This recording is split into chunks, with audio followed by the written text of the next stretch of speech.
Hello friends, welcome to Kalyani Sulagam. இன்றைக்கி இந்த வீடியோவில் ரொம்ப சிம்பிளான மெத்தடில் ப்ரெட் ஆம்லேட் செஞ்சு காமிக்க போகிறேங்க. இந்த ப்ரெட் ஆம்லேட்டை மார்னிங் டிஃபன் மாதிரியும் கொடுக்கலாம், அதே மாதிரி ஈவினிங் ஸ்கூல் விட்டு வர குழந்தைங்களுக்கு ஸ்நாக்ஸ் மாதிரியும் செஞ்சு கொடுக்கலாம். ரொம்ப சூப்பராக இருக்கும். அதுவும் இந்த மழைக்கு பார்த்திங்கன்னா ரொம்ப டேஸ்ட்டாக இருக்குங்க. இது எப்படி செய்யலாம்னு சொல்லிட்டு பார்க்கலாம். அதுக்கு முன்னாடி நம்ம சேனலை இன்னும் சப்ஸ்கிரைப் பண்ணலைன்னா சப்ஸ்கிரைப் பண்ணிக்கிங்க. மறக்காமல் பெல் பட்டனை ப்ரெஸ் பண்ணி அதில் ஆல் ஆப்ஷனை கிளிக் பண்ணிக்கிங்க. இப்போ வாங்க செய்யலாம். முதல்ல ஸ்டவ் ஆன் பண்ணி ஒரு தோசைக்கல் வச்சுக்கலாங்க. இந்த தோசைக்கல்லில் நல்லா தாராளமாக நெய் விட்டுக்கலாம். நெய் பார்த்திங்கன்னா நல்லா உருகணுங்க. இப்போ பாருங்கள், நெய் எல்லாமே உருகிடுச்சு. இப்போ இந்த நெய்லேயே நம்ம பிரெட் ஸ்லைசஸை நல்லா அப்படியே ஃப்ரை பண்ணிக்கலாம். இப்போ நான் ஒரு 3 பிரெட் பீசஸ் வச்சுருக்கேங்க. இப்போ இது பார்த்திங்கன்னா ஃப்ரை ஆகணும். அதே மாதிரி மேலேயும் நல்லா நெய் சேர்த்துக்குங்க. நெய் எந்த அளவுக்கு சேர்க்குறோமோ அந்த அளவுக்கு பார்த்திங்கன்னா நல்லா டேஸ்ட்டாக இருக்கும் இந்த ப்ரெட் ஆம்லேட்டு. இப்போ இது பார்த்திங்கன்னா ஒரு சைடு பார்த்திங்கன்னா ரெடி ஆகிடுச்சு. இப்போ நம்ம இன்னொரு சைடு திருப்பி போட்டுக்கலாம். இப்போ இது அடுத்த சைடு பார்த்திங்கன்னா ஃப்ரை ஆகிறது காட்டியும் நம்ம எக்கு ரெடி பண்ணிக்கலாம். எக்கை உடச்சி ஊற்றி ஆம்லேட்டுக்கு ரெடி பண்ணிக்கலாம். ஒரு பாத்திரம் எடுத்துக்கலாம்.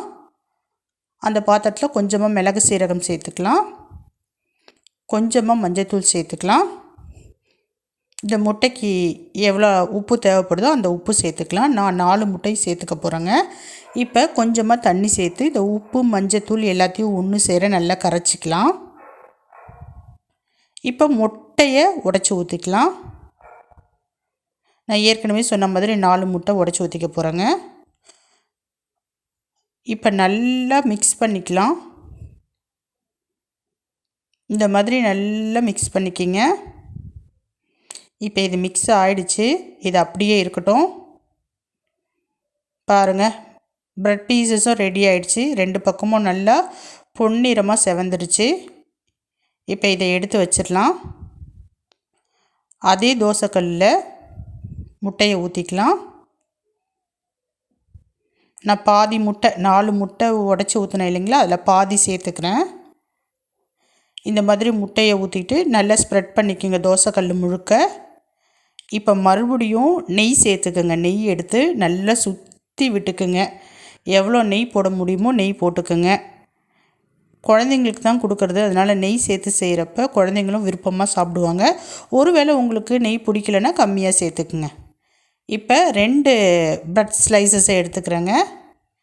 இந்த மாதிரி வச்சுட்டு லைட்டாக அந்த ஆம்லேட்டில் டச் பண்ணிவிட்டு திருப்பி போட்டுக்குங்க. ப்ரெட் பீஸஸை மட்டும் அப்படியே திருப்பி போட்டுங்க. அந்த ப்ரெட்டில் அந்த ஆம்லேட் பட்டு இருக்கணும், அதுக்காக. இப்போ பார்த்திங்கன்னா மடித்து விட்டுக்கலாம். நான் வீடியோவில் காமிச்சிருக்கேன் பாருங்கள், அதே மாதிரி மடித்து விட்டுக்குங்க. ப்ரெட் ஆம்லேட் பார்த்திங்கன்னா நல்லாவே ரெடி ஆகிடுச்சு. இப்போ பாருங்கள், இப்படி மடித்து விட்டுட்டு திருப்பி போட்டுக்கலாம். திருப்பி போட்டுட்டு ஒரு செகண்ட் வச்சுருந்தா போதுங்க. அவ்வளோதான். சூப்பரான சிம்பிளான ப்ரெட் ஆம்லேட் குயிக்காக ரெடி பண்ணிட்டோம். இதை மார்னிங் பிரேக்ஃபாஸ்ட்டுக்கு குழந்தைங்களுக்கு இது ஒன்று சாப்பிட்டாலுமே போதுங்க. நல்லா திருப்தியாக இருக்கும். இது கூட ஒரு டம்ளர் பால் இல்லைன்னா வாழைப்பழம் ஏதாவது ஃப்ரூட் பார்த்திங்கன்னா ஒரு கப்பு கொடுத்துட்டிங்கன்னா போதும். அவங்களுக்கு மத்தியானம் வரைக்கும் கண்டிப்பாக பசிக்கவே பசிக்காது. ஒருவேளை பெரியவங்களாக இருந்தால் இப்போ செஞ்ச மாதிரியே 2 செஞ்சு கொடுங்க. கூட ஏதாவது ஒரு ஃப்ரூட்ஸ் கொடுத்துருங்க. அவ்வளோதாங்க. சூப்பரான பிரேக்ஃபாஸ்ட்டு முடிஞ்சிருக்கும். இப்போ நான் 2வது ப்ரெட் ஆம்லேட் பார்த்திங்கன்னா போட்டு காமிக்கிறேன். அதே தாங்க. முட்டையை உடச்சி ஊற்றிக்கலாம். அப்படியே ஸ்ப்ரெட் பண்ணிக்கலாம். எண்ணெய் விட்டுக்கலாம், இல்லைன்னா நெய் விட்டுக்கலாம். 2த்தில் எது வேணாலும் சேர்த்துக்குங்க.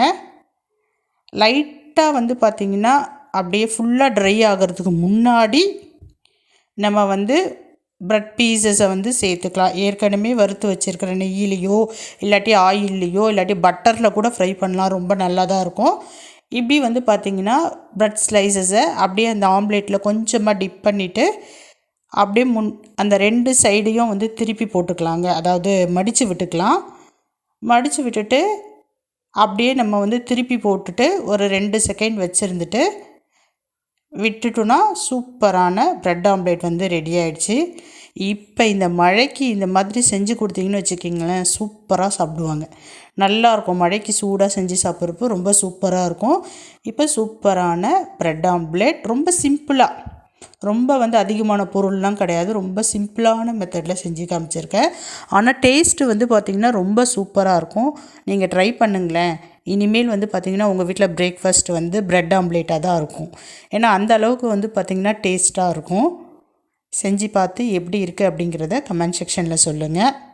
என்னோடய சேனல் பிடிச்சிருக்குன்னா நீங்கள் சப்ஸ்கிரைப் பண்ணிவிட்டு உங்கள் ஃப்ரெண்ட்ஸ் அண்ட் ஃபேமிலிக்கு ஷேர் பண்ணி எனக்கு சப்போர்ட் பண்ணுங்கள். பாய்.